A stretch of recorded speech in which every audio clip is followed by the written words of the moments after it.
Hey everyone, what's up and welcome back. If you're new here, I'm Liz, your host here at Crimes Untold. And today I have a part one of two where I'm going to be discussing, or maybe it'll be a three-part. I don't know. Depends on how the flow goes. But I'm going to discuss two cases today of four and how they could potentially all be related to one another. And they're all cold cases from here in New Hampshire, and there has not been an arrest in any of them. So I'm going to go kind of in order, if that makes sense, by date. So the first one we are going to discuss is that of Joan Dunham. So Joan Dunham is a cold case from 1968. I am not kidding. It is an old case. And I stumbled upon this case because it is the oldest unsolved murder here in New Hampshire, because I'm doing cold cases of the United States. If you haven't been tuning into my videos, that's what I've been doing. Um, I've been giving the true crime recaps a little bit of a break. I'm may or may not restart doing them, but maybe not as long of a video for the true crime recap, just to kind of like, I don't know. I haven't decided yet. It's yes. But I've been looking into cold cases for each state, and I stumbled upon the case of Joan Dunham. And what really piqued my interest is how many unknowns, where this happened, where all of these cases kind of take place is all kind of, you'll understand. So, Joan Dunham, the, there's so many unknowns about this, especially with, obviously, we don't know who killed her. Nobody's been charged in connection to it. It's very unsettling in their ages of three of the four. Is very they're all teenagers, the three of four. Back on June 11th of 1968, 15-year-old Joan Dunham was on her way to her bus stop from the Raish mobile home park that she resided in with her family. This was in Charlestown, New Hampshire. Joan was last seen alive at about 7:10 a.m. when she was waiting for the bus, which is her bus stop was about a half a mile from her home. Her parents were alarmed when she didn't return home from Fall Mountain Regional High School, which is where she attended school. And this is in Langdon, New Hampshire. This would be, unfortunately, like the last time that day would be the last time they would see her until her body would be discovered in Unity, New Hampshire, on Quaker City Road, which is about 4 miles east of Route 12. Yes, you heard me, her body. So at around 4:15 p.m. on June 12th, so literally the next day, her remains would be discovered approximately 5.5 miles away from where it would be believed she was taken from. She was found with her face down in a tall grass, which was in a pile of leaves or brush in a wooded area, and it was deemed that she was dead due to asphyxia, and it was thought that she was raped, which this has been refuted but has been mentioned in different articles, different source materials, which I find very odd. Half of them say she wasn't raped, half of them say she was raped. Now, the reason for possible sexual assault is because her clothing from the waist down was in a state of being moved or in disarray, or it had been moved and been put back on her. Her hands were bound behind her back, and she had masking tape around her head and her mouth. This masking tape was 2 inch, 2 inch wide masking tape.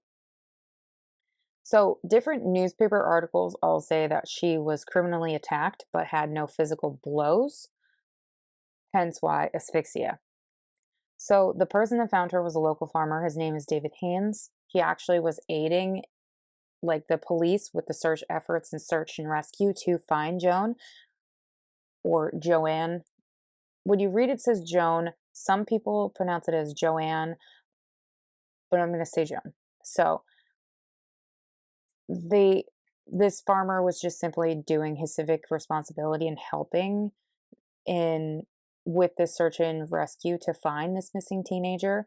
And when they found, like, when she was found, obviously there's a weight lifted off of you, but it's news that definitely a family doesn't want to hear.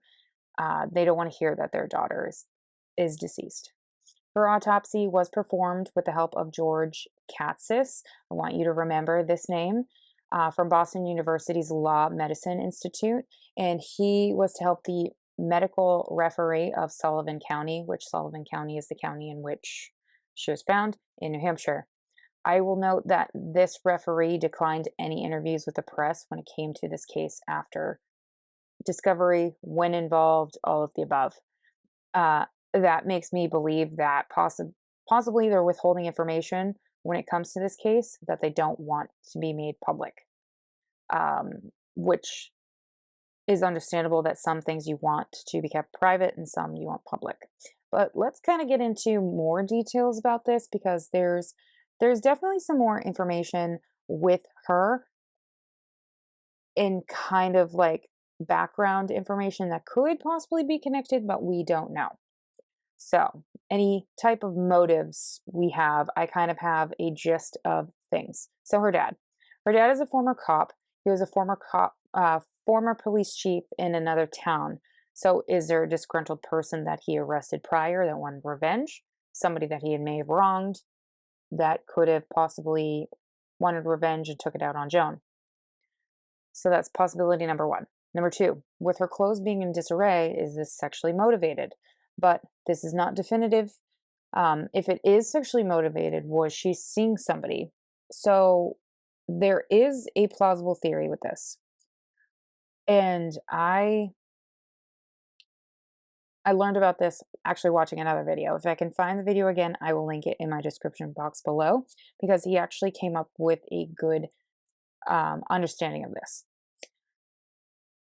If this is a sexually motivated crime, was she seeing somebody? Possibly. The plausible theory is that maybe she was seeing an older man or somebody. You see, I say this because this video I watched, they ended up doing some digging into, or finding, her school records, and she had been absent from school for 10 days. I know, this seems super out of the norm, but the way it was explained is that out of those 10 days, 6 of them were on Tuesdays. The day she went missing, June 11th, was a Tuesday that year. So was she meeting up with somebody on Tuesdays? Why would she be missing school on Tuesdays? Did her parents know? I don't know. Another theory is she a victim of the Connecticut River Valley Killer? Now, I've covered the Connecticut River Valley Killer before on my channel. I'll put that in a card above. If I remember to do so, I'll put it in a card above. This is a theory that's been floating around, mostly due to the fact of where she was killed, where she was found, in the Connecticut River Valley. This serial killer was active 10 years after Joan died. Was she possibly the first victim? That is a theory. Is she a victim of Richard Alcala? If you've heard this name before, he is the dating game killer. This is possible because of a timeline. Now, the first thought is that he actually was in New Hampshire, which it is a known thing. He was in New Hampshire. He was going under a different pseudonym. He was going under the pseudonym of John Berger.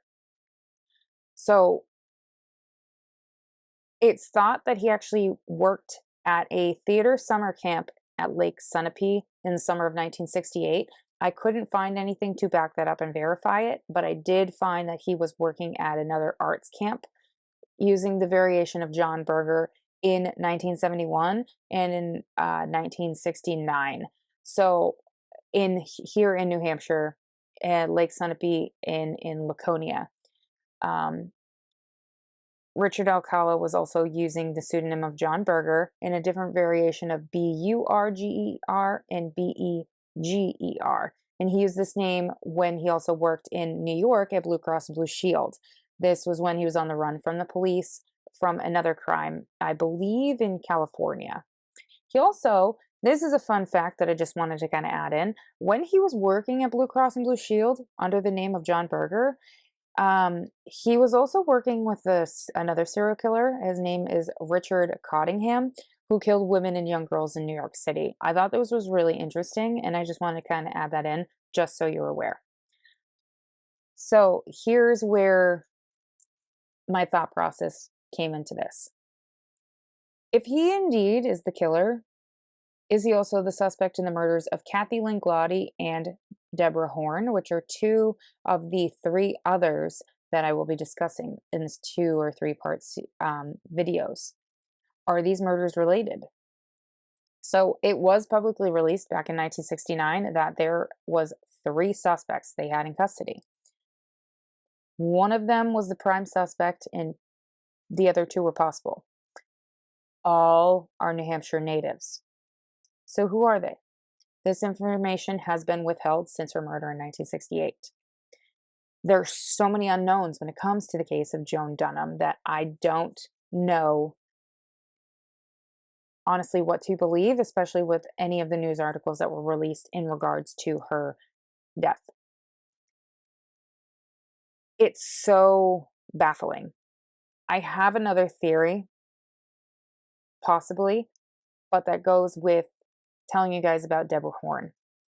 Now, Debra Horn would be the next in the timeline to happen because of when. So, Debra Horn, she was walking to school on the morning of January 29th of 1969. She was 11 years old. She's the youngest out of all 4. Now, she slipped on some ice and hit her head. Obviously, due to this, she went back home and she asked her parents if she could stay home for the day, which I imagine she probably felt like crap after she fell and she just wanted to lay down. She wanted to, just feel better, like just rest it off. Her parents agreed and told her that they would come back and they would check in on her at lunchtime. So they left. Saw Debra on the couch with a blanket with her. Now, when Myrtle Horn, which is her mom, returned back home to check on Debra at around 11 a.m., things were not as they left them. The family had 2 dogs, 2 poodles. These poodles were in the front yard, and the front door was ajar. What? That's not how they left it. When she walked in, the blanket that Debra had on her was on the couch, but Debra was nowhere to be found. This is alarming and definitely sent her mother's anxiety into overdrive. Her daughter was gone. She checked the remainder of the house, obviously informed her husband as to what happened. I'm sure she probably called him. This I can't fully find exactly what happened between that and her calling the police, but she did report Debra missing as last being seen at her family's home in Allenstown, New Hampshire. She was last seen in a white turtleneck and she also had some knee-length golden socks on and a jumper that was light gold. Debra would be seen again, but it would be of unfortunate circumstances. She also had a specific ring and silver earrings on. This ring had an oval stone on it and it was gold. So the search to find Debra would ensue in the days following her disappearance. The volunteer search would involve over 100 people, some divers, search dogs, the National Guard. It would even include the Civil Air Patrol from Manchester, New Hampshire to help aid in the search to find Debra Horn. There would be such a large amount of ground covered and even into the nights with frigid air. There was a dog search that happened literally the next day on January 30th, and it led to police to an area off of Route 28 in which blood was found. Now, this blood was 1.5 miles away from the Horn residence. This blood was respiratory, but it was human. Well, it was respiratory or urinary, but it was human. This was analyzed at the lab at UNH, and they ended up rerunning this and figuring out that the second reading of this, it determined that it was respiratory and it had mucus, which meant they would debunk this blood being connected to Debra. Basically, what they think is that somebody had coughed up some mucus and spit it out. That's why it was there. Or whomever coughed it up, they had blood in their mucus. There it is. This investigation into what happened to Debra would continue after debunking this relation to Deborah, and they would look into offenders in the area. This would include sexual offenders and burglars. This would also lead them to a man named Jack Gould. So Jack Gould is actually the neighbor to the Horn family. Jack Gould was brought up because he reported that a water pump, piping, and fittings were missing from his home, and these were actually found in the backyard of the Horn family after Deborah was abducted or had gone missing. So, did she witness a burglary? Was she taken as a result? Was she held captive, then killed? By April, the case literally went nowhere. There was no leads. Everything was exhausted. There was even a reward for information for $10,000. This would double in size to $20,000. What happens when there's a large amount of money on the line? Brings the kooks out of the woodwork. All the crazies that want this money come out. They always confess to the strangest things. So, like I mentioned, nobody has been arrested in connection to this case until one man made a claim. This man goes by the name of Angelo Navarro. He contacted WMUR News and told them that he had information in regards to what happened to Deborah. He claimed that he had Deborah and that if he didn't receive the reward money, in which he obviously noticed had doubled in size to $20,000 by this time, and if he didn't receive this money, he would kill her and he wouldn't provide any more information. So, once the police looked into his claims, they found out that it indeed was false and he was charged with extortion. This then would lead them to, again, nothing. Nowhere. That would be until August. So on August 10th of 1969, there was a few teenage boys, John Mara and Vincent Renaud. There's also another boy, but I couldn't find his name. So they found an abandoned 1952 Plymouth in a wooded area off of North Road in Sandown, New Hampshire, and they decided to look at it. This car was about 25 miles away from Allenstown, New Hampshire. Upon looking at the vehicle, they noticed its state of decay and just wasting away. So they decided, you know what, it's abandoned. We're just going to look into it. So they would go on to look in the trunk and they would pop it open. But when they popped it open, they would find something they weren't expecting. They would find remains of a small person, a small human. The remains would be brought in, and the cause of death couldn't completely be determined due to the state of the remains, partly because this was skeletal and some tissue was remaining. Eventually, it would be determined that she, yes, I said she, had died due to blunt force trauma and had been raped, which I can imagine would be quite rough for a family to hear. So the thing about the identification with this set of remains is that it happened quite swiftly due to a ring that this set of remains had on. This ring was oval, had an oval stone, and was gold. This is the same ring that Deborah was known to be wearing when she went missing. These remains were identified as that of Deborah Horn the same day that these were found on August 10th of 1969. So this vehicle she was found in was owned by a man named Dwayne Steinhoff, who actually lived 1,000 feet from where the car was found. This car was blocked from view to a small hill that was between, basically the small hill was in between the house and the car. And you literally couldn't see the car from the house because of where the hill was. Still after the discovery, there were nowhere to zeroing in on any relation to a death of Deborah Horn. That is until a name popped up. This is the name of a man named Robert Breest. You see, Robert Breest actually had a common denominator with Deborah Horn. Robert Breest's girlfriend, Luella Blakesley, had gone missing on the 4th of July of 1969. This is actually another case that we'll be discussing in the next part of her. She was Deborah Horn's English tutor. So here's Deborah Horn, Luella Blakesley, Robert Breest. Deborah Horn and Robert Breest's common denominator is Luella Blakesley. So the reason his name keeps popping up at first is because he actually was charged with assault on 2 French women, in which claimed he picked them up and he then assaulted one after bringing them back to his home and threatened the other one with a pistol.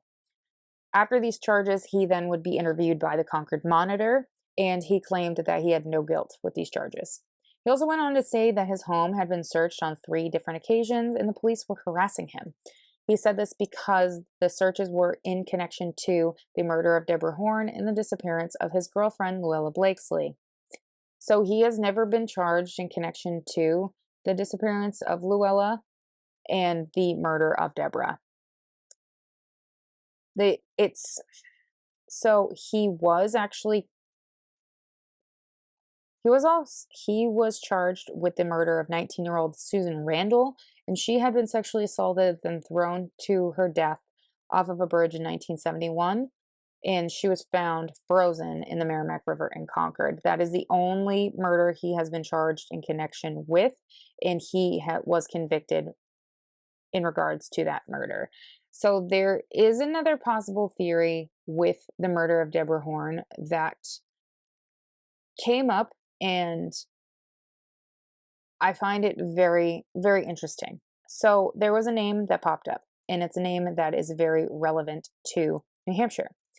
The name Bob Evans. Now, if you have never looked into the Bear Brook State Park murders or the Allenstown 4, or the Bodies in the Drums of Bear Brook State Park, then you won't understand this. So Bob Evans is the chameleon killer. His name is actually Terry Peter Rasmussen, and he is a New Hampshire native, and he actually was charged in the death of his girlfriend in California, and he died a few years after that. That wasn't until the 2000s. So Bob Evans was known to be working at Jack Gould's house that day that Deborah Horn went missing. So it was a theory, it's a theory of mine. Is he connected to the murder of Deborah Horn? It's a possible theory. I bring this up because he was known to work in the area. He was known to have, how do I put this? He was a handyman. He was known to be working in Allenstown, and he was next door.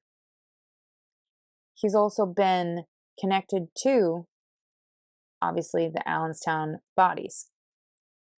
I did find articles in which they said that he has no relation to the murder, but I'm not convinced that he's not.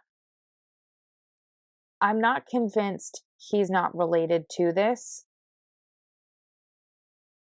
because of how depraved this man is. He killed his girlfriend, his wife, his daughter, his girlfriend's 2 daughters, put them in barrels, not his girlfriend in California, put the other 4 in barrels in Bear Brook State Park, and just left them there and fled. Is he possibly connected to this? Is he connected to the other 3 that I will be talking about? Is he the one that's responsible for Joan Dunham? Is he responsible for Luella Blakesley? Is he responsible for Kathy Lynn Glotty? He also is thought to be connected to Denise Denault and Denise Bowden. They are also unsolved cases from Manchester, New Hampshire, in which he was residing in Manchester, New Hampshire for quite a bit of time when he was here in New Hampshire. So what do you guys think? Put it in a comment down below. Do you think Bob Evans has anything to do with this? Do you think it's Robert Breest? Do you think it's Robert Alcala, the dating game killer? Do you think it's him? I don't necessarily think it's the dating game killer. I'm leaning more towards Robert Breest, but what do you think? Leave it in a comment down below. I would love to know, and I will see you guys in my next video.